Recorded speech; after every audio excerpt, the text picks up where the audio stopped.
What's up, everybody? I'm back today, and y'all know who it is, what it is. It's me, Trey, Foot 3. And I'm here today to give y'all another rundown of another week's worth of NFL games, man.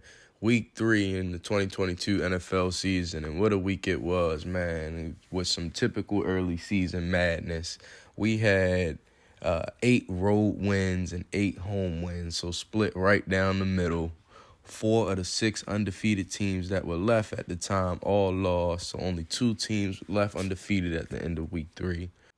But I don't want to spoil too much, so we're going to go ahead and get right into it. As always, starting with my boys, the Flock, the Baltimore Ravens, came into the week at 1-1, facing another 1-1 team in the New England Patriots on the road in Foxborough. Ultimately, they won the game by the score of 37-26. They bounced back from a brutal loss last week in that comeback L at the hands of the Miami Dolphins. They did lose some crucial players in the process, though. Patrick McCarry suffered an ankle sprain on the first drive. Daniel Falele was forced to replace him at left tackle, even though he's never done so before. He struggled greatly at first, as could immediately be told by the 2 sacks that almost immediately happened once he went in. But once he got into the swing of things, he played pretty serviceably from there on out. Justin Houston also got injured. He went down with a groin injury, now making the Ravens dangerously thin at outside linebacker currently, which is why they subsequently, after the game, signed Jason Pierre-Paul. J.K. Dobbins made his debut, though, on a more positive note. He was on a snap count, though. Looks like he only carried the ball 7 times for 23 yards. Also had 2 receptions for 17 yards to go with that. Lamar, though, was still able to do his thing. Another game with 3 or more touchdowns and 100 receiving yards. This time it was 4 touchdowns total. 3 passing, 1 on the ground. 4 passing, 1 on the ground, 5 touchdowns total. So another MVP-like performance for Lamar in the early going there. So that campaign, that hype train is definitely going. Our guy, Rashad Bateman, had a questionable catch and fumble call that was called against him. Personally, I don't think he ever established himself as having made a catch according to the NFL rules, but I'm not going to harp on that here. Mark Andrews went 8 receptions for 89 yards on 13 targets, all team highs, and finished with 2 touchdowns on the day.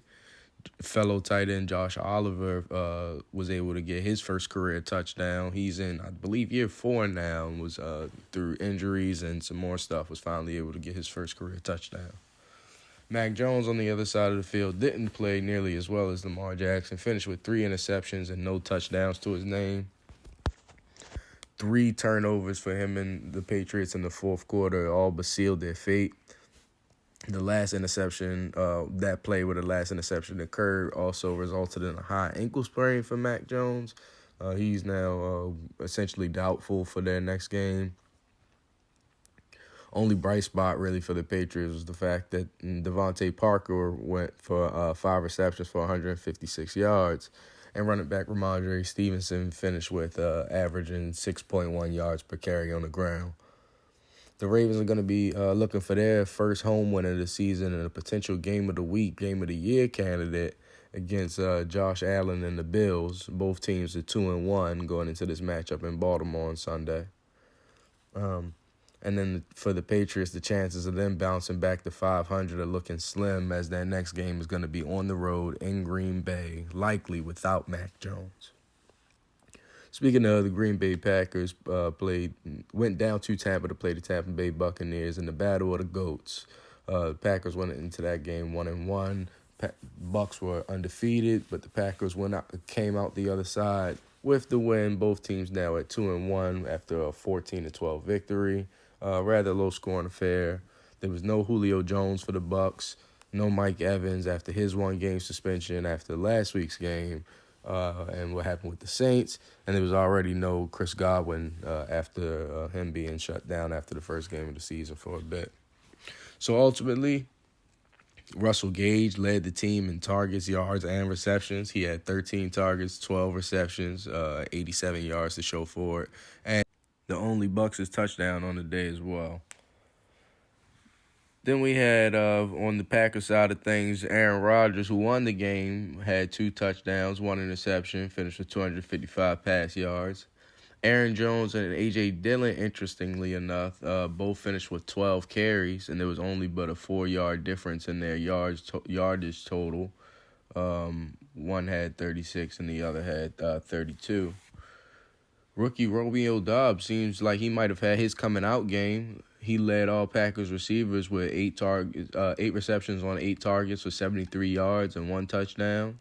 Allen Lazard caught the other and finished with 4 receptions on 6 targets himself for 45 yards. Like I said, the Packs' next game is going to be home against the Patriots, and the Bucs are going to be at home on Sunday Night Football playing against Patrick Mahomes and the Kansas City Chiefs, a game in which there was talks about that game potentially being moved from Tampa because of Hurricane Ian, but as of now, the game is on for Tampa. Speaking of game on, the New Orleans Saints and the Carolina Panthers played in the game, and the Panthers are winless no more. They were 0-2 coming into the game, but came out of it with a 22-14 victory over the New Orleans Saints. The Saints are a squad that looked to be a bit worse than expected, to say the least, at this point in the season. I mean, Jameis Winston is at the helm, but he's struggling. He's playing through injuries. This game, he finished with 353 yards on 41 attempts, but only 1 touchdown and 2 interceptions to show for it. The Saints were shut out to the fourth quarter. It was 13-0 at half. The first Panthers touchdown on the day was a scoop and score after stripping the ball from Alvin Kamara, which was the only scoring play in the first quarter. The Panthers won, but they were far from perfect, only scoring 2 field goals in the second quarter and were held scoreless in the third. The Saints' Mark Ingram scored the first touchdown for the Saints, and Marquez Callaway scored the second with just over 2 minutes left, but the effort fell short ultimately. Chris Olave, though, had his best game of the season so far for the rookie. He had 9 receptions on 13 targets and 147 yards to show for it. All 3 were team highs, so that's interesting. Less than noteworthy game for Baker Mayfield, though. He finished with 12 completions on 25 attempts for 170 pass yards, 1 touchdown, no interceptions. Like I said, less than noteworthy. No receiver did he have with more than 2 receptions on the day. DJ Moore had a team-high 6 targets. He only finished with 1 catch for 2 yards. Laviska Shenault led all receivers with 90 receiving yards, but all that damage was done on just 2 receptions, mainly just one of those, actually, which was a 67-yard catch and run. Just over 100 yards on the ground for Christian McCaffrey, though, on 25 carries. Solid day for a top guy like himself. The Saints are going to be traveling next to London to play in the first international game of the season, playing against the Minnesota Vikings when they get across the pond. And the Panthers are going to be home against the Cardinals in their next game, looking to bounce back. The Cardinals are looking to bounce back after their loss. Speaking of those Cards and their loss, they took a loss at home against the Los Angeles Rams. Both squads came into the game at 1-1, and the Rams came out with a 20-12 victory. Back-to-back wins now for the Rams after that Week 1 loss.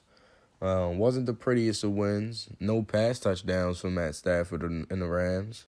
Less than 45 yards on 4 receptions for Cooper Kupp there, though he did have one of the 2 rushing touchdowns on the 20-yard scamper. Speaking of, Cam Akers had 8 more carries than Darrell Henderson in this game. That running back situation in the backfield seems to be quite interesting. Where it looks like Henderson was going to be the main guy, perhaps early on, after many thought that it was going to be Akers prior to the season. And then after 1 week, it's looking like it's swinging back in Akers' favor, though. On the other side, the Cardinals' offense was shut out of the end zone completely, which is especially surprising, seeing that Kyler attempted 58 pass attempts, finished with 314 pass yards, but with no touchdowns to show for it. It was Hollywood's best game as a Card, though, where he had 14 receptions and 140 yards on 17 targets. But like I said, no touchdowns for the Cards. No run game either. There was 3 yards per carry on 13 attempts for James Conner.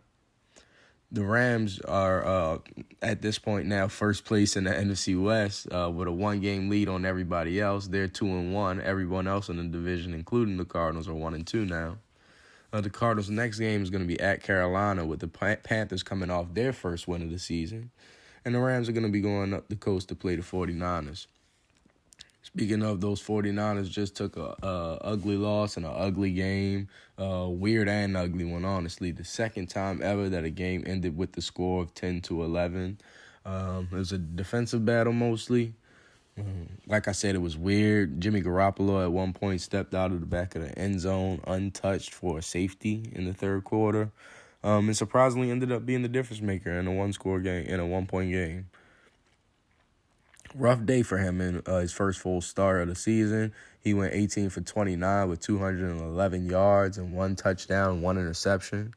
Superstar left tackle Trent Williams went down with a high ankle sprain. That's concerning. Leading rusher for the day for them was Jeff Wilson with 12 carries for 75 yards.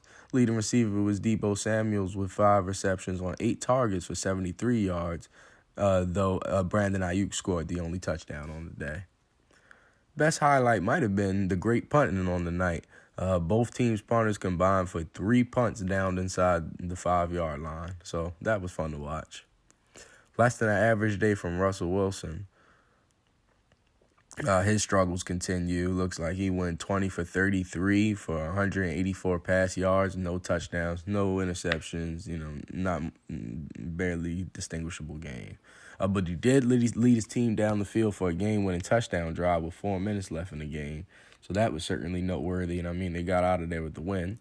Cortland Sutton was the leading receiver. He had nearly 100 yards receiving with 97 on 8 receptions.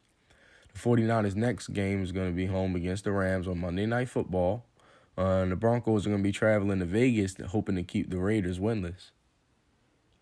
Those Raiders played in the battle of the winless last week, where they played at Tennessee against the Titans, where both teams were coming into the game at 0-2 on the year.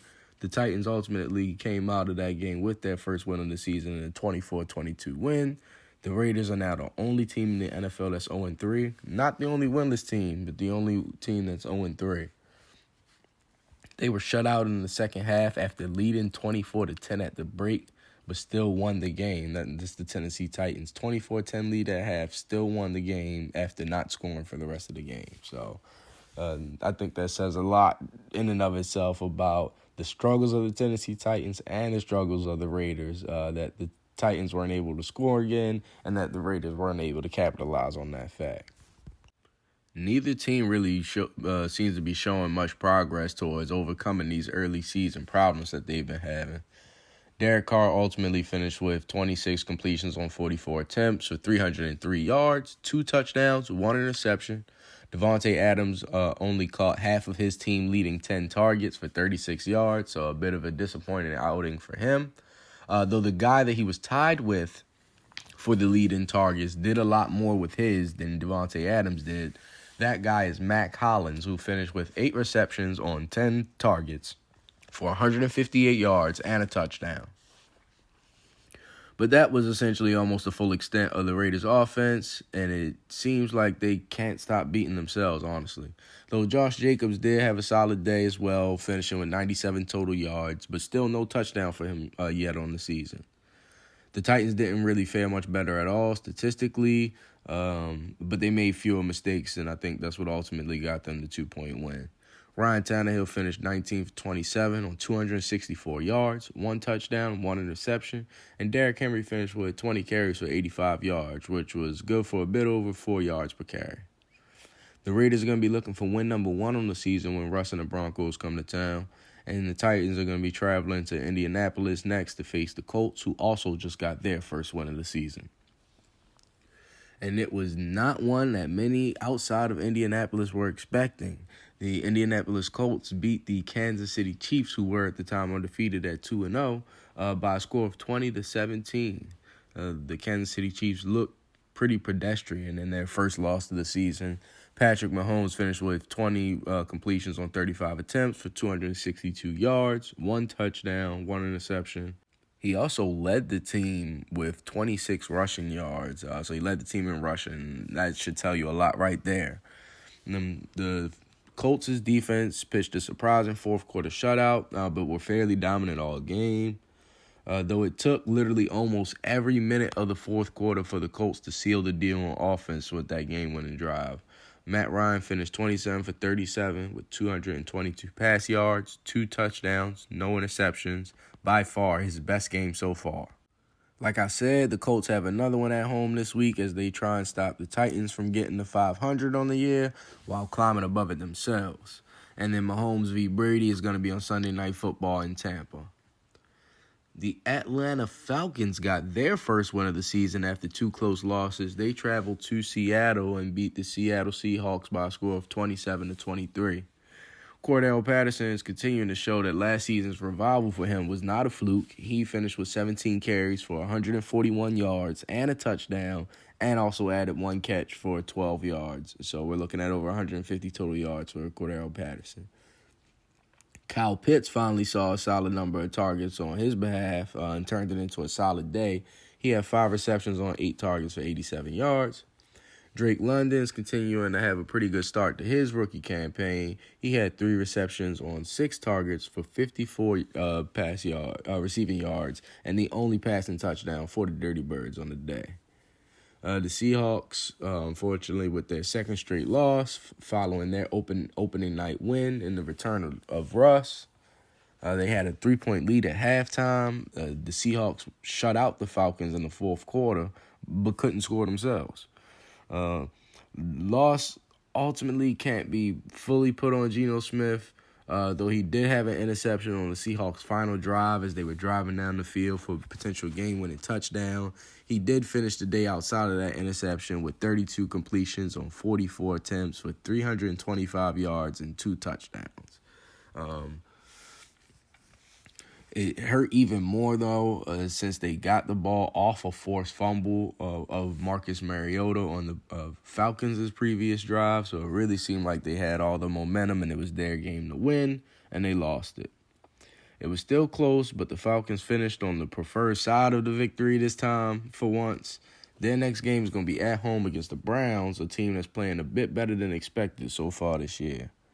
The Seahawks have a road trip to Detroit to play a talented and gritty Lions team looking to get back to 500 themselves. Speaking of, those Lions lost another close game to the Minnesota Vikings. This time they lost by a score of 28-24.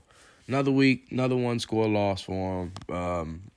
Not sure if they're used to it by this point. It has to suck, honestly. They led 24-14 going into the fourth quarter, then allowed 14 unanswered points to lose the game. DeAndre Swift got hurt relatively early on, and Jamal Williams stepped in. He finished with 87 yards and 2 touchdowns on 20 carries, with another 2 receptions for 20 receiving yards to go with that. So over 100 total yards for him on the day in that replacement duty. But outside of that, Jared Goff and Go couldn't really get much going, couldn't finish drives when it mattered most. That was the biggest thing. Goff finished with 25 completions on 41 attempts for 277 yards, 1 touchdown, 1 interception. Josh Reynolds and Amon-Ra St. Brown both finished with 6 receiving yards for 96 and 73 yards, respectively. Kirk Cousins, on the other hand, went 24 for 41 with 260 pass yards, 2 touchdowns, no interceptions. Justin Jefferson had his first quiet game of the season, but KJ Osborne is the receiver that scored the game-winning touchdown with less than a minute left to deal yet another gut punch to the Detroit Lions, man. Osborne led the Vikings in targets and yards, while Adam Thielen shared that lead in targets with him and led in receptions after 2 quiet first games for Adam Thielen. Dalvin Cook averaged 5.6 yards per carry on 17 touches for 96 yards and a touchdown, so that's another bright spot for them. I mentioned earlier that the Vikings' next one is going to be across the pond in London against the New Orleans Saints. And I segued into this one talking about how the Lions are going to be playing the Seattle Seahawks this Sunday. The Jacksonville Jaguars had perhaps the surprise, not even perhaps, the surprise win of week 3. Not that the win itself was surprising, more so than the manner of it, especially since with Joey Bosa being placed on IR and Justin Herbert being notably banged up. There was more people than usual predicting a Jaguars win outright. But the Jaguars went in and laid it on the Los Angeles Chargers, and there really wasn't much excuse for what the final outcome was and for what the Chargers ultimately, the product that they put on the field. The Jaguars won by a score of 38-10, blowout win. Both teams went into the game 1-1, but now the Jaguars are sitting at 2-1, and the Chargers have fallen to 1-2. The Jags were on an 18-game road losing streak, 18 straight lost on the road, but that is no more. They were shut out in the first half, but then they scored 31 points combined in the second and third quarters, first quarter, and then the second and third quarters. Trevor Lawrence finished with 3 touchdowns, no interceptions on 28 completions on 39 attempts, 262 yards to go with it. James Robinson had exactly 100 yards rushing on 17 carries, which was good for almost 6 yards per carry. Another week, another touchdown for Christian Kirk. He finished with 6 for 72 yards on 9 targets. But it was Zay Jones is the guy who led the team. He had 10 receptions on 11 targets for 85 yards and a touchdown of his own. The Chargers couldn't get anything going on the ground to complement their pass attack, and after falling in the hole before halftime, they had to all but abandon it. Austin Eckler was able to catch all 8 of his receiving targets for 48 yards, though.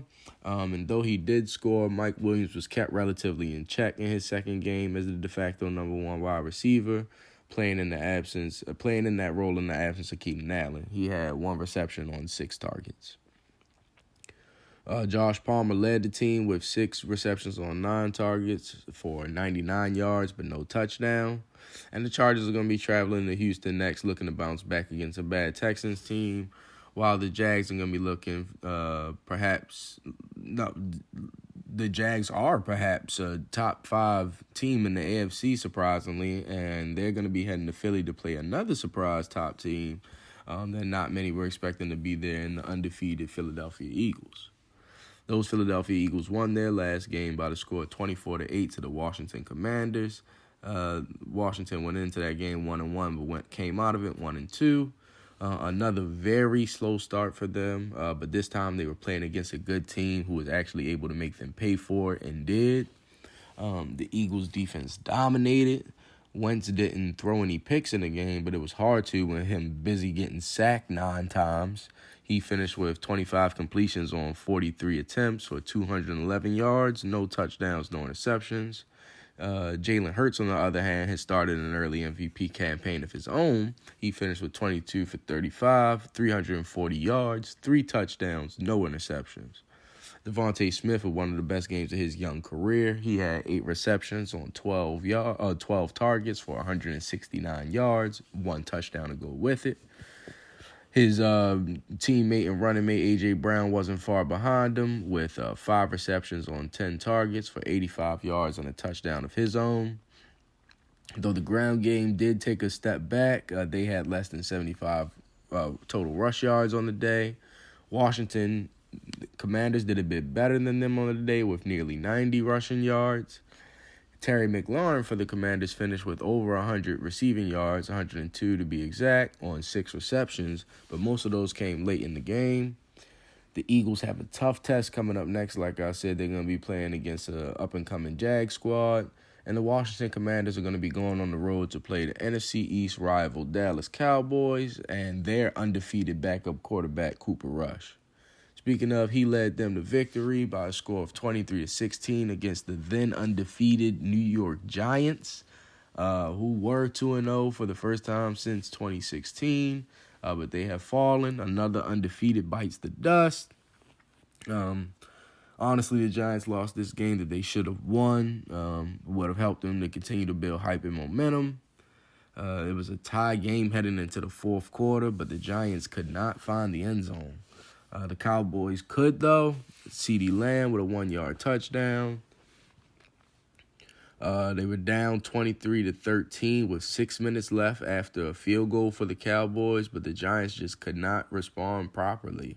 They had the time, they just weren't able to do what they needed to do, honestly. Daniel Jones finished with no touchdown and 1 interception, less than 200 yards passing on 37 attempts. Very pedestrian day, if not worse. Solid game for Saquon, though. 14 touches for 81 yards and a touchdown. He was also their second leading receiver with 45 yards on 2 receptions, and he was only 4 yards off of the leader, so I think that says a lot, too. Ultimately, the Cowboys just did more. 13 carries for 105 from Tony Pollard and another 73 plus a touchdown on 15 touches from Ezekiel Elliott. That backfield situation is definitely going to be one to watch all season long. CeeDee Lamb was the leading receiver with 8 receptions on 12 targets for 87 yards and that aforementioned 1-yard touchdown. The Cowboys are going to be back home against the struggling Commanders next, and the Giants got another one at home against the Bears. Speaking of the Bears, they won a game by the score of 23-20 against a bad Houston Texans team. And with the win against them, they might be the worst 2-1 team currently around. They were tied at 20 going into the fourth and final. The Texans couldn't manage to score at all, and the Bears only managed to score a single field goal and did so as time expired for the win. Really not much to discuss with the game, as talentless as this one was, honestly. But David Montgomery did go down with an injury, and Khalil Herbert finished with 20 carries and 157 yards and 2 touchdowns in his stead. The Bears are going to be headed to New York to play the aforementioned Giants, who are also 2-1 going into the game.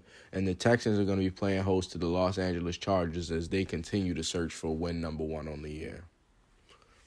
I already talked about the Buffalo Bills Miami Dolphins game and the Cincinnati Bengals New York Jets game in another video where I did a live stream just the other day. So if you want, you can check that out. I'll put the tag to it right here so that you can just click to it from this video. But I talked about them then.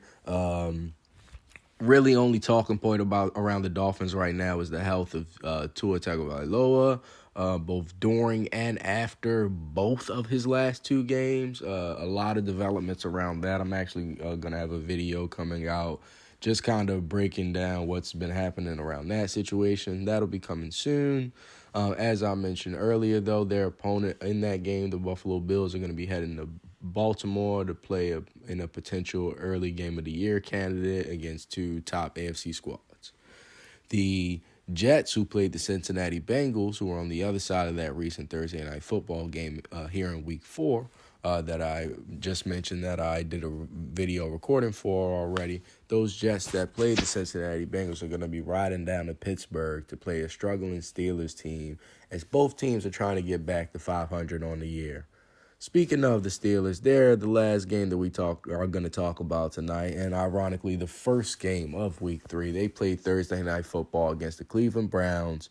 Both teams went into the game at 1-1, but the Cleveland Browns are the one that came out with the victory and improved to 2-1 on the year after winning 29-17 at home. The Steelers started off well enough, but they flopped coming out of halftime that they had a 1-point lead going into. They only added 3 points to it, and it was in the fourth. The same quarter in which Cleveland turned it on and scored 13 to take the lead and seal the deal. Offensive struggles continue for Pittsburgh. Mitchell Trubisky finished with 20 completions on 32 attempts for 207 yards, but no touchdowns and no interceptions.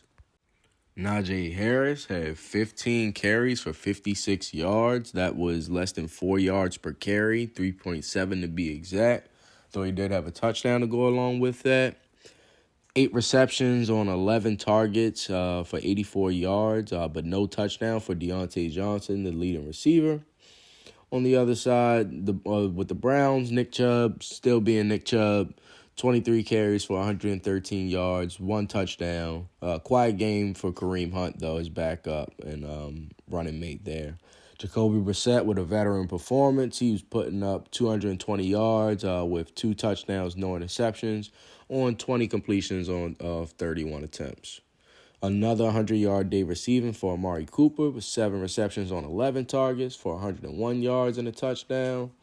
One of the best games of tight end David Njoku's career with 9 receptions on 10 targets, 89 yards, and a touchdown.